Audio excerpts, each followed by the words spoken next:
Good afternoon and welcome to the Genomics Gupshup. Genomics Gupshup is an initiative by Mapmygenome to create a community around genomics and to simplify genomics for everyone. We do this by bringing in experts from allied areas of medicine, genetic counseling, nutrition, fitness and more. Please join us as we spread the word about this exciting science of genomics. We are now available on your favorite podcast as well. Just search for Genomics Gupshup on Apple Podcasts, Google Podcasts, Spotify, Amazon, and so on. We are now on our 37th episode, and I'm thrilled to welcome Dr. Debasmita Chakraborty. She's a board certified dermatologist with over 8 years of experience in the field of clinical dermatology and aesthetics. She is a skilled physician and has a special interest in cosmetology and is well versed with the use of advanced technology.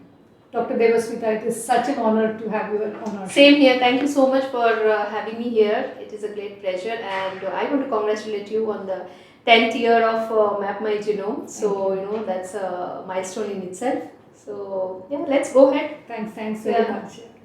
Dr. Debasmita, when you were graduating, why did you choose dermatology as your area of expertise? Was this something that was ingrained? Not really. So, see, when we start medicine, we have no clue on what to choose later on. First, those 5 years, getting out with those 5 years initially only is one big task. Now, when we are done with it, that's when we start realizing, okay, now we have to choose, some field in that.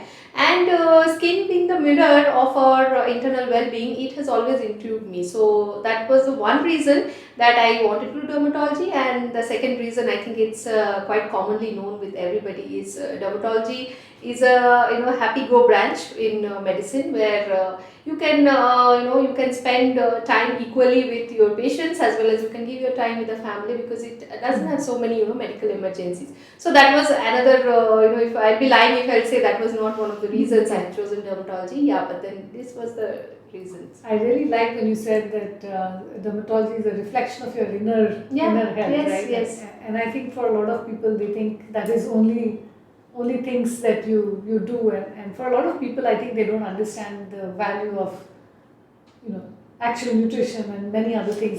True. A lot of times even we prescribe patients, like they come with simple pigmentations or acne issues and this thing, and then we write some blood tests. They really become surprised, and then they ask us, doctor, why are you writing us, suppose example a vitamin B12 or a D, and then they ask, why are you writing this, I just want my pimples to be gone. So, they do not have that knowledge that, that can have something to do with the persisting issues that they have come with. It's not just coming to a dermatologist, taking some cream, applying it, and then it's going off. So, as you said, yes, the lack of knowledge is definitely there. So there's no magic cream that solves it. No. That's a myth. There's no magic cream. You have to work on your skin and you have to visit your dermatologist too. That's great. And do you believe that one needs to have a routine as it is to be definitely. See, it not just to skin, to have a healthy lifestyle. You always say, you should have a routine, good, healthy routine. We always say healthy routine is equal to a healthy life. Where you say healthy routine, you probably mention 8 hours of sleep and a regular exercise. So that's a regular for a regular healthy lifestyle. But similarly, when it comes to skin, definitely you do have to take care of your skin as well on a regular basis and in a healthy way, and follow a particular regime that your skin needs to make it look good and feel good. So do you practice what you preach? Yes, we have to. You do look your skin amazing. But yes, we have to. You have to. Yes, that's needed. Yeah, that's needed. Yes, true. So you get up every day morning and you have a... No. See, basic things we follow. Honestly, I think I've told it before also. Doctors sometimes are the worst patients. We keep we keep telling patients, use this sunscreen, use this serum. But end of the day, we will be probably running. Patient is come and we are already late at work. We are going away running and we miss our sunscreens and everything. But it's not possible daily. But yes, given a time, definitely it is important to make sure that you use your sunscreen and a moisturizer. Sunscreen is something that we all know the importance of sunscreen and how much it makes a difference in your skin if you use it regularly. So yes, sunscreen, moisturizer, and then specific actives based on your skin's needs. So I've learned a lot of new words recently thanks to the Beautymap launch. Right? A lot of things that I think maybe I would not have done that much, paid that much attention. Whether it is retinol, whether it is glutathione, Glutathione, yes. and hyaluronic acid, Yes, and, yes. and ceramides and all Yes. that. And it's fascinating, right? Like, and many of the things I think people don't realize. Some of them are vitamins, right? Which I think Yes. people know the names, but they don't. So a lot of people tend to go to a online store, buy stuff. Social influencing. And I think those have become huge in Yeah. terms of how people are actually looking at this whole space. But I guess it's very different when you see someone through a filter of an Instagram post. Absolutely. See, those social influencers, yes, to some extent, they know something, but they cannot know everything, and they cannot know all that is known by a doctor, a certified doctor who probably has studied the same thing over a couple of years. So it is not something that they can you can just Google and learn from your social influencers. So people do land up in troubles also. We get sometimes a lot of cases, people coming and walking in with some irritant dermatitis, contact dermatitis. They put some garlic juice somewhere. They do all that. Toothpaste over acne, I think is something you have heard. So things people do, and they land up in trouble. So what does garlic juice supposedly do? Apparently they remove the pigmentation. Onion juice in the hair apparently makes your hair grow, and the toothpaste makes your acne disappear overnight. So and there's no truth to any of that. No, all of this makes no sense, and they are not going to help anybody. Only they can do is damage. Yeah. But that's something people don't realize, right? No, like they people don't. say it is natural, and therefore it cannot cause any problems. Yes, true. I think. And you see, if you go around and just a little bit Amazon and all, you see literally, there are manufacturers who are selling, juice, onion juice for hair. Oh, really? Yeah. If you once Google, I think I happened to see some time back. So there are people who are in fact selling it, catching the people's emotion and making money out of it. Yeah. I never used onion juice on my No, hair. good. You are a good patient. If you ever visited a dermatologist, no, definitely good call. No, so I guess the only thing I've seriously done over the last few months is make sure I put on sunscreen. Good. But then reapplication is also an important thing. I hope you reapply it. Of course, once you are in a closed setup, no, but then if you are heading outside, it's needed, yeah. So, I'm sure you get a lot of different kinds of patients. So, where do you see majority of your patients? Are they going to normally like young kids with acne? Are they, what kind of patients normally come to you? So I would say there's a mixture of all these days, but these days definitely compared to before, people don't just think dermatology as another just a skin issue treating branch anymore. The good part is dermatology has evolved and it has diversified into aesthetics, cosmetically. And a lot of people these days are aware, whether it is a 14-year-old kid walking in with their mother and saying that I got excess hair on my face, I'm not comfortable going to the school or event, so I want to get rid of it. Or if it is a 20 early adolescent kid, 20-25 years old, who comes and says that I want to start an anti-aging regime immediately because probably I'll age in due course of time and I want to have something preventive.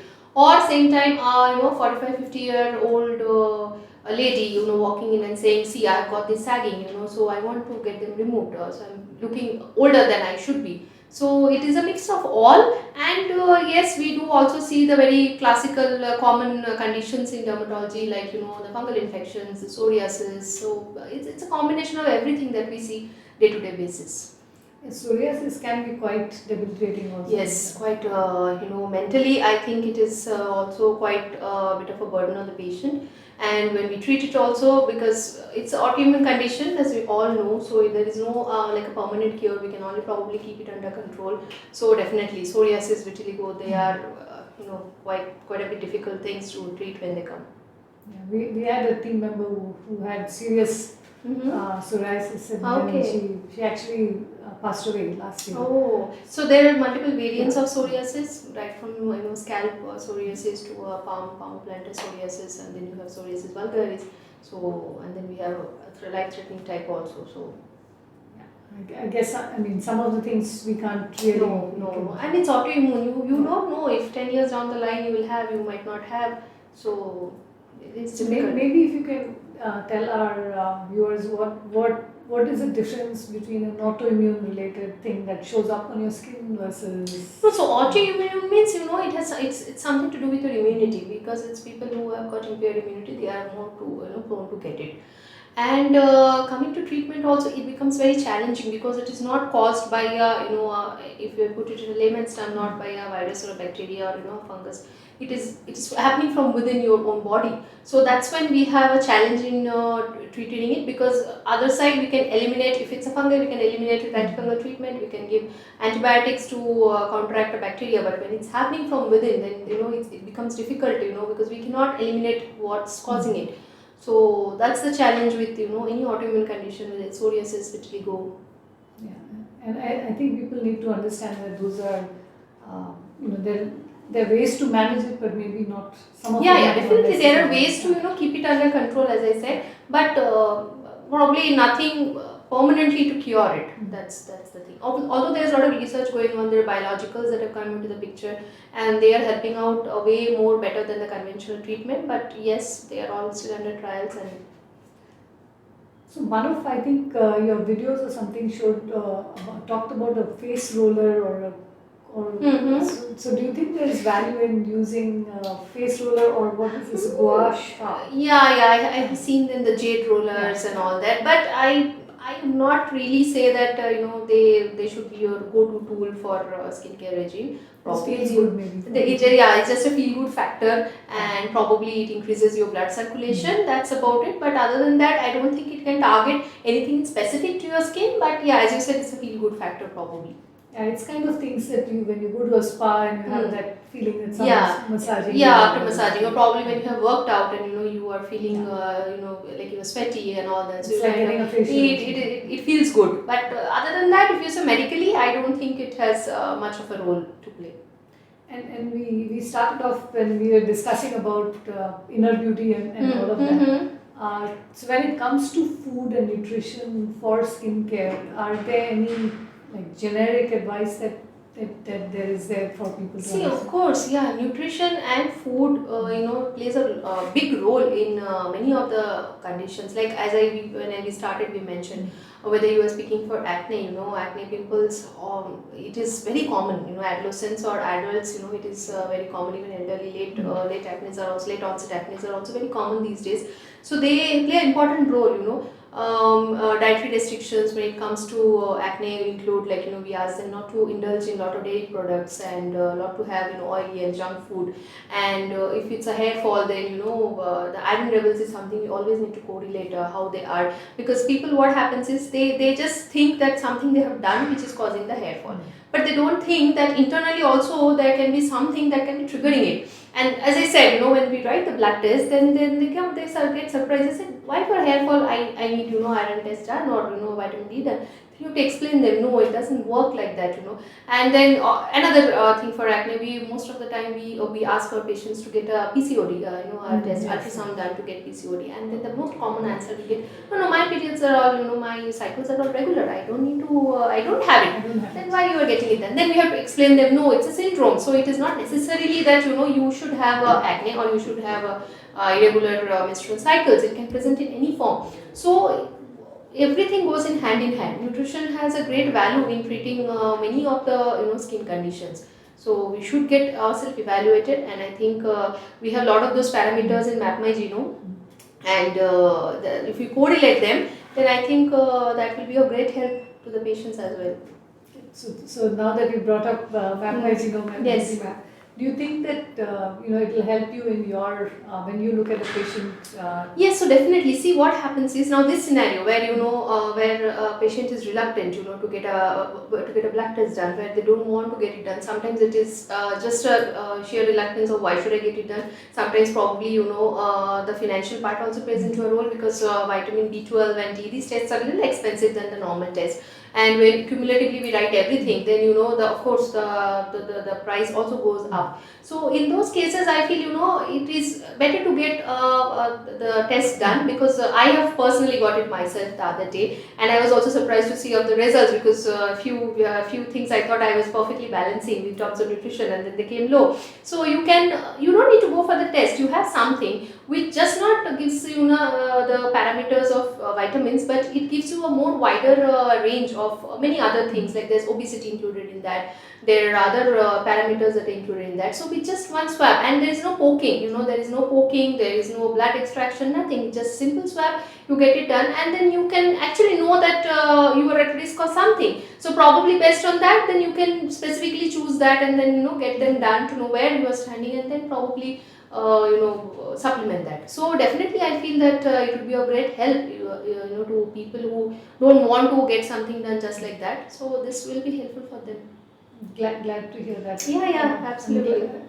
So did you find that part where we're talking about like collagenase and glycation and all that? Do you think those are areas of interest for, let's say a 15-year or a 20-year-old comes? And I remember from the Beautymap launch that I think most of you mentioned that around 2025 is when you should start taking care. Yes. That's the age that your aging starts setting in. Yeah. Okay, I'm now double of that. I'm worried about it. But when you do get to that age, if let's say you have a high degree of your collagen being disintegrating or things like that, do you think that we can the dermatologist can advise them? Yeah, of course we can supplement, right? We can supplement them, whatever is deficient, we can supplement them.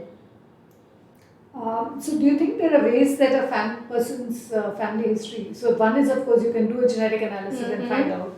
I'm sure today you probably ask them about their family history, because a lot of times there are many skin conditions that require a family history. I think in fact genetics play a very important role.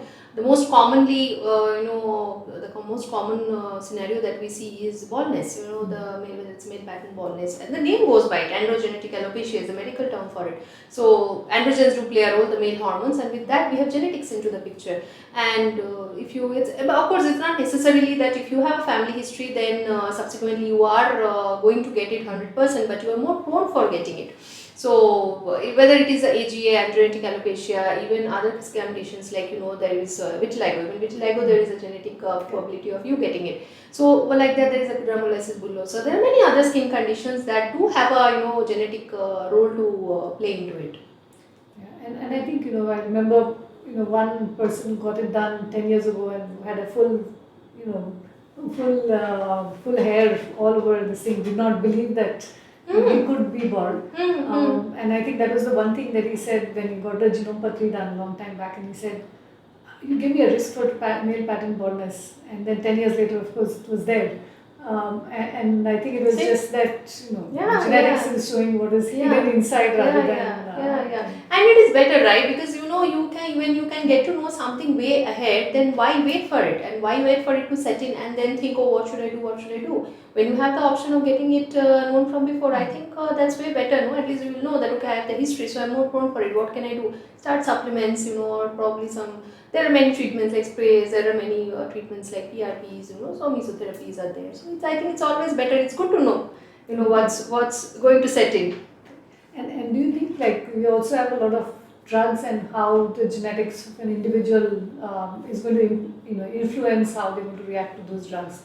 Did you find those drugs of value in terms of in Beautymap? Did you find that those were of interest from currently how you look at patients? Yes, definitely. Because the thing is, until the patient has used, anybody can be allergic to any drug. So we don't know how they will react to it. So it's always good to know. And when they happen, then it's very bad. When they are hypersensitive to a drug and we don't know, and we happen to give them without a test dose, they'll end up in a lot of whether it's skin issues or health, multiple organ issues. So it's definitely good to know before. Even this is going to help patients to know, like if they're allergic to something, or their risk of developing any drug reactions to that particular drug. So and this is a very common thing, drug reactions. We see day to day quite a bit common condition. Common condition. Yeah. I think currently, I think we covered a few of them because we didn't want it to be.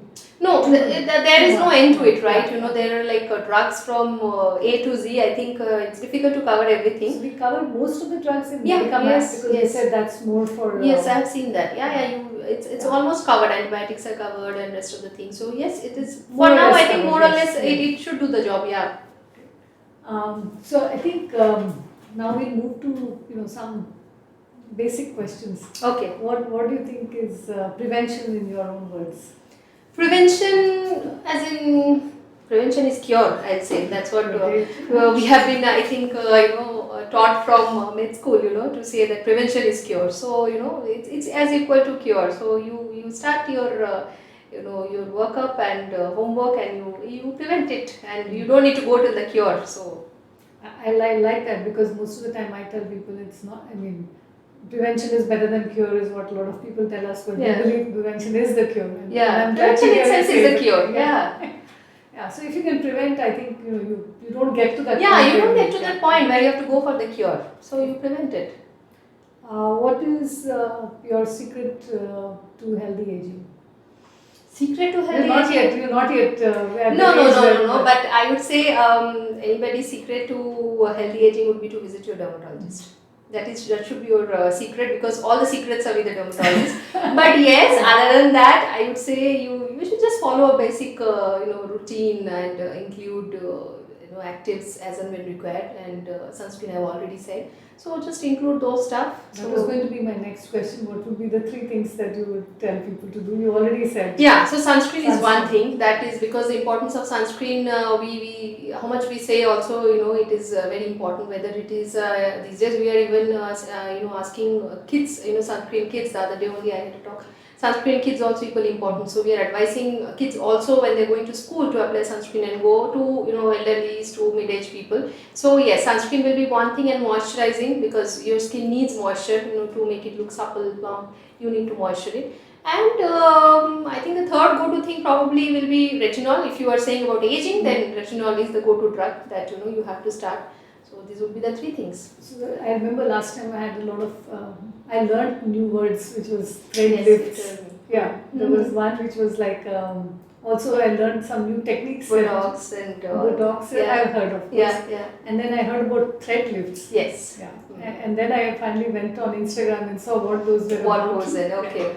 But it's fascinating how this whole science of aging has Can be changed. reversed, yeah. And I think it's evolved over the last few years, and the way people, as I said, the way people look at dermatology.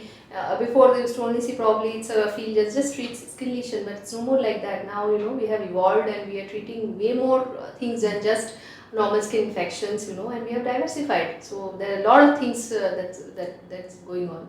I think one thing everyone wants to do is to always feel young and look good. Yes, that is, everybody wants that, isn't it? So so we have to work hard for that. There's no easy go for There's that. no easy way. No. Exactly.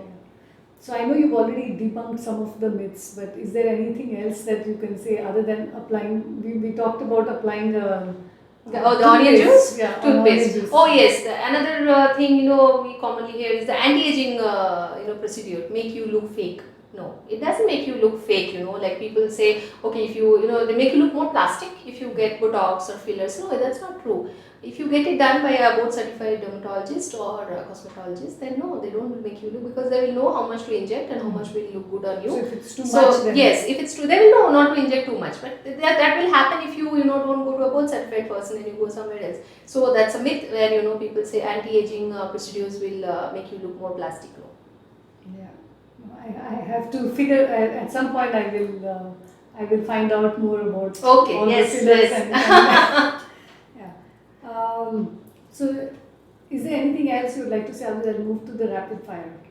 Anything that you I think about? we covered everything pretty much, and myths I have told you. So I think there must be large number of myths in skincare. oh yeah. They're every day, and every day one or the other day you keep hearing from patients new. In fact, patients, the Google patients, they come and they keep telling us new Google things. patients. Yeah. Now, So do you get ChatGPT patients? yeah. So so we get every day one new things. So there's no end to it. It can go on and on. But yeah, the toothpaste and the garlic juice, and these are all the common ones we keep hearing.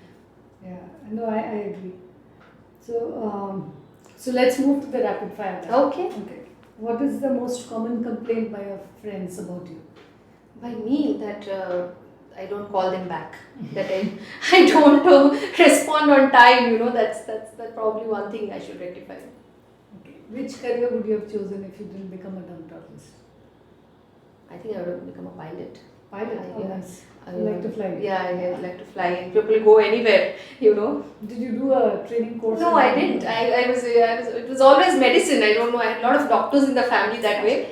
There is a academy of I know. pilots in Probably Hyderabad. once I'm a little bit bored of dermatology, then I should explore that.